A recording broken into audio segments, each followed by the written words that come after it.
All right, it says I am live for 10 seconds now. All right. I'm trying to see if I can see this on from a different. Yep. All right. All right. Well, first and foremost, this is kind of a test using StreamYards. It's called StreamYard, right? Yep, sure is. It's a test using StreamYard. So I am testing that out and so forth, because one thing I would like to do eventually, I've got 23 whole subscribers, and I thank each and every one of you, is to maybe have interviews or talks or discussions and so forth online, or just do ad hoc videos, versus a topic based. Maybe it'll start with a topic or a list of topics. Basically, this is going to be, this video anyways, is going to be about what I plan on doing in the next couple months. So one of the things I think I've mentioned in some of my videos before is that I am an adjunct instructor. Definitely not a career per se. Maybe if I had like 5 or 6 classes, had a full schedule, I could probably make a living off of it. Let's see.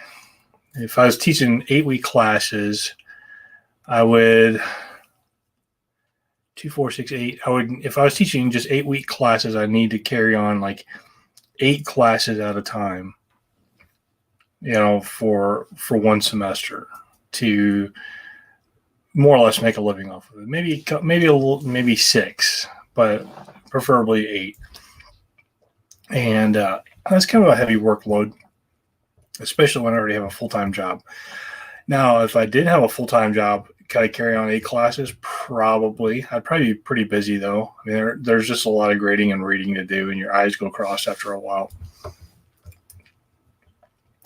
One of the things I want to introduce to you, and I'm having a little bit of a nightcap, just a couple tonight, a couple nips, is I'm going to redo one of my classes that I teach. And hopefully all my classes. I'm going from an 8-week format to a 16-week format, which kind of screws me because that also means I make half as much over the same period of time. As an adjunct, you don't get paid hardly anything. And over the course of a full semester, I get paid pretty much kind of the equivalent of 1 week of what I get paid for my regular job. And whatever you might think, that's not a lot. So just imagine you work 40 plus hours a week at one job.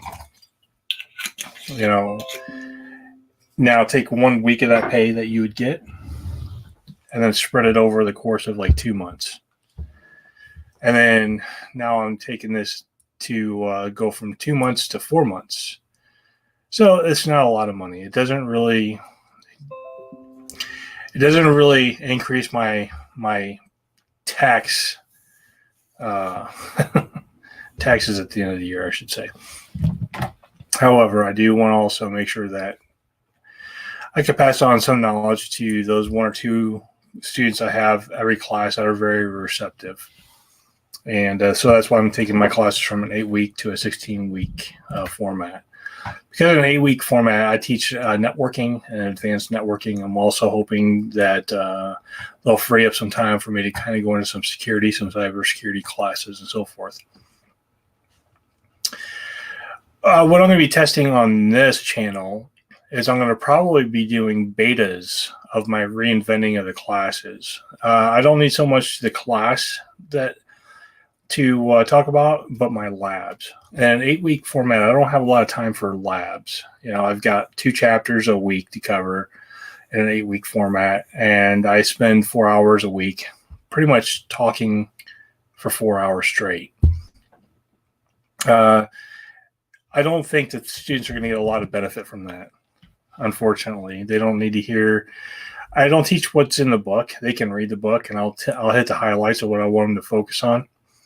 I teach them how it's applicable, either from a networking perspective, from a project management perspective, or from a business perspective. Those are the kind of three broad categories I talk about when I'm teaching a class, because I'm not going to read the book to the students, right? That's if they're first or second year students in the university, I can assume they can read, and then they have the due diligence of doing reading. If they have any questions, contact me. So what I'm going to be using here is, or for my channel here, is it's going to be in line with Dad Teaches. I want to beta test some of my labs, and I'll also discuss some of the things I'm talking about in class as well. But I don't want the labs to be lost. I do save all my videos I make for class on another YouTube channel that I have just pretty much access is to people who only have the link. So if by all means, if you're interested in hearing me yammer for hours on end, and you want those linked to that, feel free to contact me, and I'm more than happy to give the link to you. Like I said, I do go over networking and advanced networking, and I'm hoping that I can get into cyber. I think I just mentioned that a few minutes ago. So what I am planning on doing for my fall class coming up is reinventing this. It's a basic networking class. It's kind of framed around the Network Plus certification. Because I do have a diversity of students, I have a challenge that, like, out of, say, 20 students, 2 or 3 of them will be interested in getting the certification. They're going to be networkers. But I can't really teach to just them. So I'll try to get them like 75% of the way there, and then provide the resources for them for the rest of the 25% and make myself available. Then I have cybersecurity students that they need to learn networking, right? I don't care if they're going offense or defense. They need to understand how networks work in order for them to understand what they're attacking or defending, right? You can't come straight out of high school or college and say, well, I'm going to be a firewall administrator, and not understand what the firewall is actually doing, right? You have to understand the network holistically, right? Oh. And then I have my business students. And the business students generally come into class thinking that, this is a networking class. It's on my to-do list to graduate, and whatever. But, I'm a kind of a manager, senior manager, whatever. And I would say as a manager, my focus really is on what the business needs, and then translating what the business needs, running it through like the security policies that we have, and then understanding how to translate that to the technical side, and so on and so forth. And it sounds way more exciting than it really is. But I do focus on the business versus focusing on, we've got to secure this server. I've got 1,000 servers to worry about every single day. We're going to do our best. And that's what we can worry on. But I am worried about the business mission. So I talk to the students also about how and why networking and understanding networking is important for the business aspect. And it's because I think even you young project managers coming in, your young people, project or program, not managers, but what are they called, kind of guides, whatever. They need to understand the lexicon of what the networking side's talking about. So they don't, there's some networkers or IT folks in general that sit in the back room, and they can sense when somebody doesn't know what the hell they're talking about. So they throw a lot of jargon at them and a lot of things that make it sound like they're really busy, but they'll spend 10 minutes describing 3 minutes of work, right? Just to make it seem like they're really busy and everything you do is just bothersome. If the young program manager, project manager, young, analyst comes in, they understand some of this. They can say, whoa, stop. I understand all of this. I want the bottom line. Tell me that in 30 seconds. Ready, go. So there's that aspect of it too, because IT is a facilitator to the business. It's not the business itself. And granted, nowadays, a lot of business models are formed strictly around the IT capabilities. Like the project I'm on right now would not exist without IT capabilities. It is purely virtualized and provides a certain set of services to millions of customers. So, in essence, the program is the business as well, but the business has to dictate where the program goes. Short story long, I'm going to be beta testing a lot of classes on this. One of the things I'm going to focus on too while I'm teaching networking is Linux, right? Because Linux, there's not a lot of folks out there that understand and know Linux. They're scared of it because for whatever reason, it's been out for 30 years now.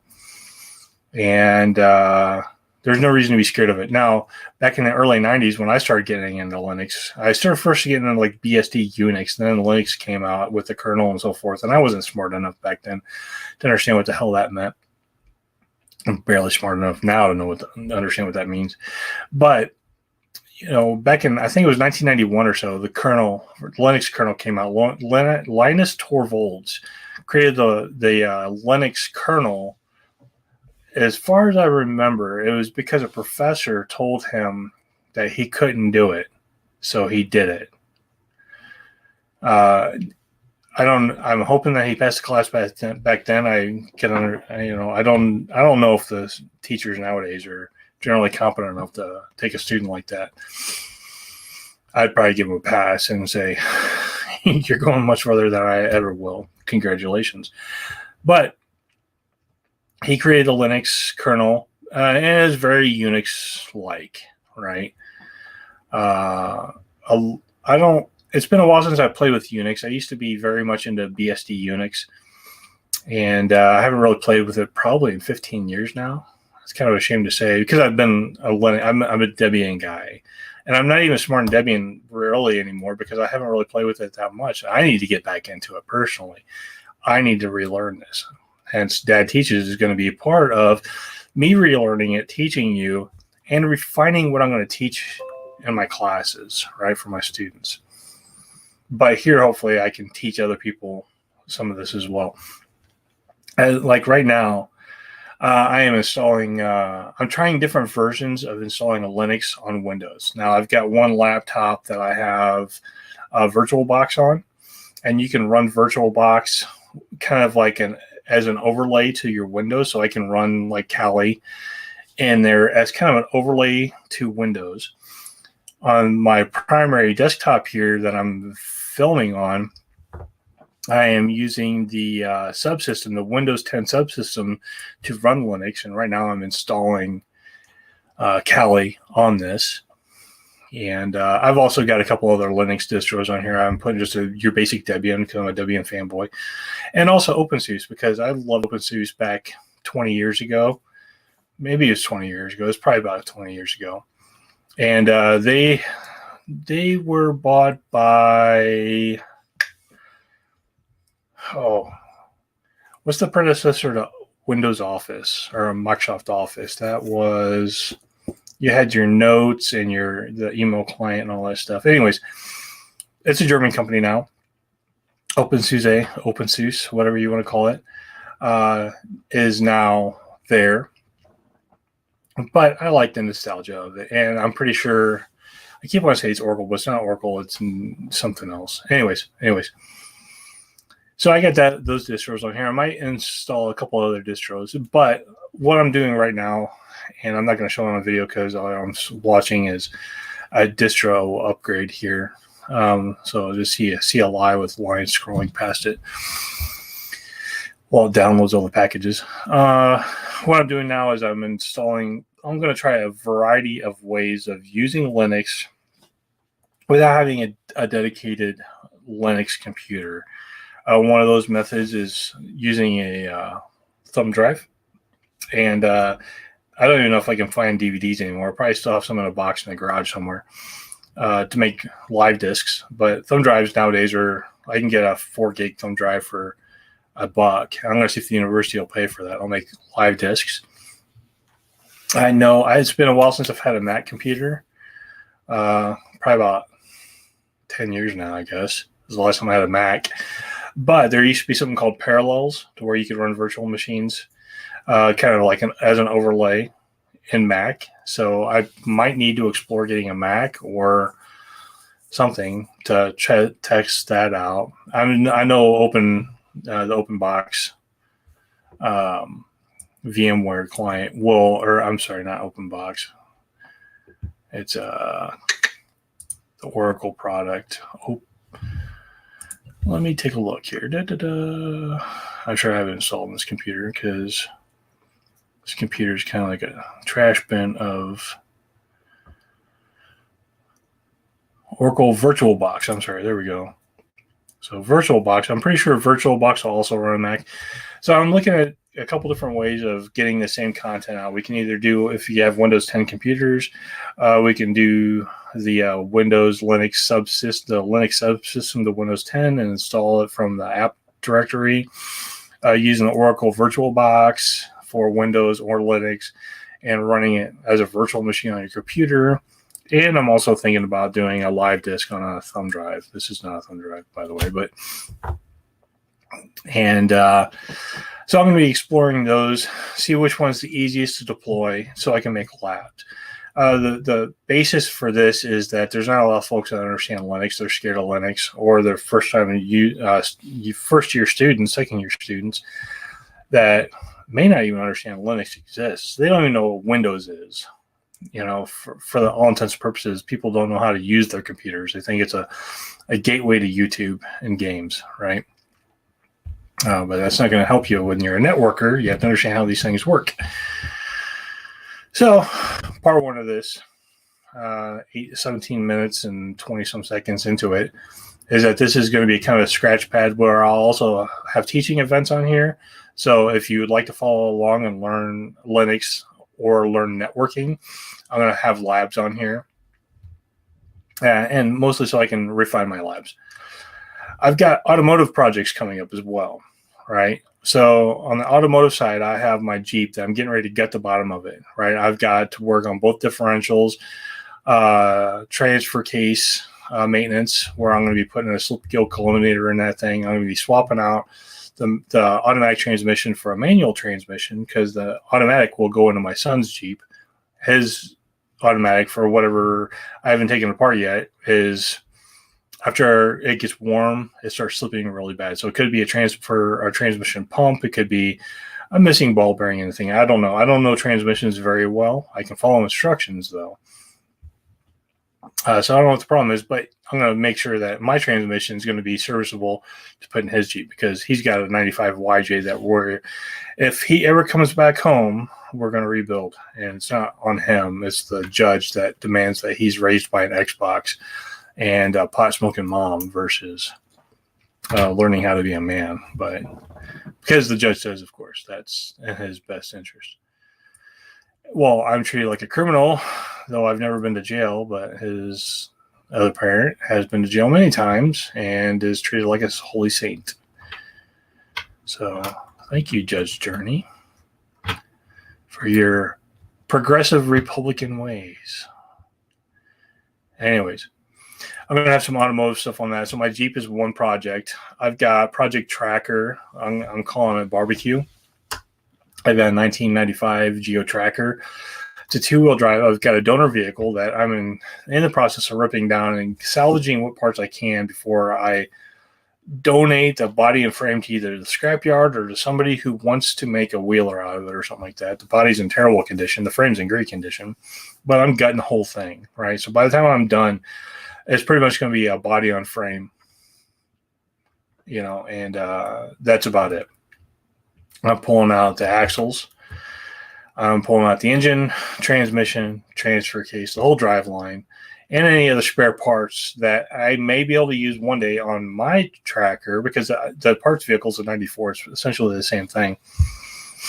And well, if I got parts on hand, then I've got parts on hand. And I'm talking about little things like the marker lights. I'll save the windows from the doors and parts and bobs and bibs here and there. And of course, I'll have the engine. I'll probably do an engine rebuild on that if it's not cracked. If the engine, between cylinder 3 and 4, I believe, on these tracker engines, if they weren't reinforced with that rib in the underneath the rotating assembly, they had a tendency of cracking there for whatever reason, just bad manufacturing. Both Jeeps could suffer from that, or trackers. I don't know yet. I haven't torn the engines out. We'll see. If the engine block's good, then I'll rebuild it, and it'll sit around for until I ever need it, or until one day I just sell it. But I call it barbecue because I'm also converting this tracker over to being running on propane. Right, I'm not doing anything super serious with it. I'm just putting 4-wheel drive on it, so I'll be putting the front diff and the front axle. I should say it's a IFS on the front, but I'll be doing that. Putting in the transfer case. I won't be re-gearing those because I think they're 583s already, but I will be probably putting lockers in those, just because I think I'll put lockers in anything, at least like limited slip lockers. And then, of course, on that transfer case, there is a 3.1 to 1 reduction gear, so I can get more of a lower gear. It might be 3 to 1. It might be 2.5 to 1. I can't remember now. I have to look it up. But I don't want the ultra low gear to where I'm in first gear and I'm crawling at 4 inches per minute. I'll probably never take this thing seriously off-roading like that. Maybe, but probably not. But I do want to keep capabilities in case I do need it, right? So I'm going to do that. I also have a 1984 Eagle that has transmission problems. It's leaking all over the place. I'm not sure what the hell's leaking on that. I just picked up that vehicle recently, so I'll be going over that. And then I've got my Dodge Dart. I got a 98 Ford F-150. So, short story long, I'm going to be doing a lot of automotive content on this channel as well. I'm relatively new to this house, to this office, and my shop, and so forth. So everything right now is a Charlie Fox, right? Everything's a mess. So another thing I'll be doing on this channel is, like in this office here, I mean, I've got so much crap. I have electronics and ham radio and computer stuff and 3D printers and so on and so forth in this room, but I don't have any shelf space. So I'm going to be building some shelves out of MDF and so forth, and I'll probably record some of that and put that on here as well. So if you're interested in building shelves and so forth, maybe it won't be so scary of a project for you. And I'll try to do as step-by-step as possible. Now, I'm not going to make – I've never said I was going to make too much of seriously edited content, but I will edit it out because some of the parts are just kind of redundant, right? If I'm taking off one bolt, you can see the first bolt. But if I have 9 more bolts just like it to come off, I'll just zip through those real quick. Same thing with cutting the shelves. I can show you how to set up and make sure you're making a good cut the first time around. You don't need to see that for every cut, so on and so forth. And then also in the shop, I have a workbench to build because I'm going to have transfer cases and transmissions and engine parts and yada, yada, yada. I'd like a nice waist level workbench with lights. And I'll also supplement also being shelves for old parts, new parts, and so on and so forth.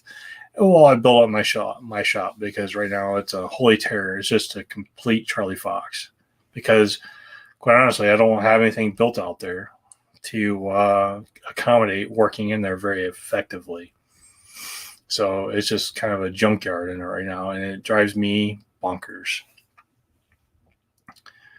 I just returned an error on something here. Sorry about that.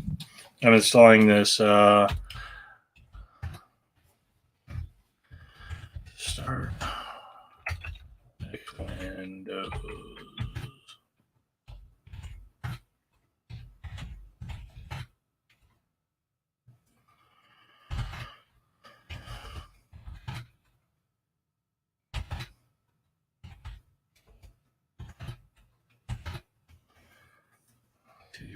there.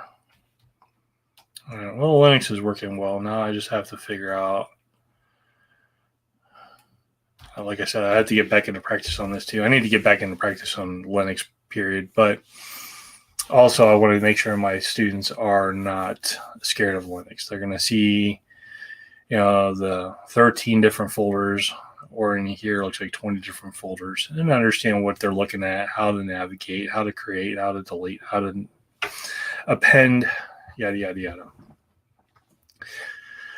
So either way, it looks like I have 0 viewers, and that's probably okay because I didn't advertise this, and this is, like I said, I've got 23 whole subscribers to this, so the world's not waiting for me to come out with my great words of wisdom. If you do come across this, though, however, look for a summer of activity. If you're interested in networking, pay attention. If you're interested in automotive, like I said, I have a project, my Jeep. I got to get back on the road. And I've got almost all the parts for that. I need to start working on that pretty soon. I'll be disassembling a parts vehicle and rebuilding up a Geo Tracker, which I'm going to lovingly call Barbecue, because it's going to be propane powered. I might go into the AMC Eagle. It doesn't look like it needs a lot right now. It's in great condition. I'm going to probably want to do a little bit of restoration on it because I love the car. I've loved it since like the late 80s anyways. And I'm just glad that I picked one up so cheap. And especially in the condition that it's in, no frame rot. Yay. And leaking transmission. Leaking is an understatement. I'm just not sure where it's leaking from yet. So I do have some parts ordered. Luckily, the parts are all like $2 a piece.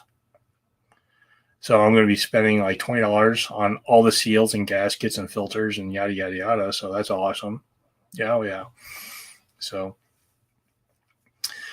and then just building stuff. And on top of that, I've got a lot of other commentary I want to talk about as well. I'm not going to get into that tonight because it's usually kind of hip shooting, spur of the moment. And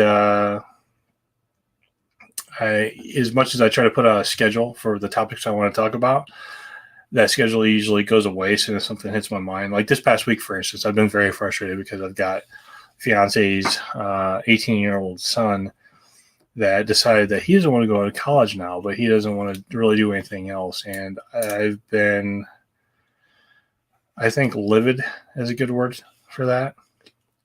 He's got no notable skills. He doesn't understand why he needs skills. He's very feminist. He says he's not feminist, but he portrays all the traits of it.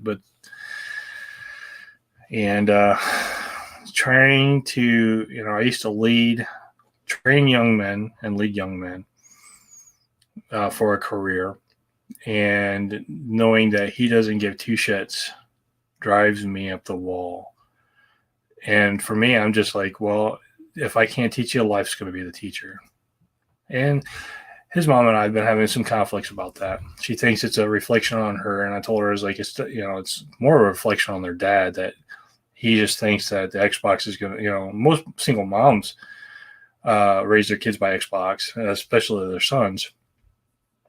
I wouldn't say most, but there's a significant population of boys raised by Xbox, but their dad had no involvement in their lives, even when he lived with them up until like 6-7 years ago. And you try to teach these boys something, and they're really good at feigning attention, and then they completely ignore you after that. And I'm burnt out on teaching people that don't give a fuck. I like, you don't have to care, that's fine, but I'm not going to take care of you anymore.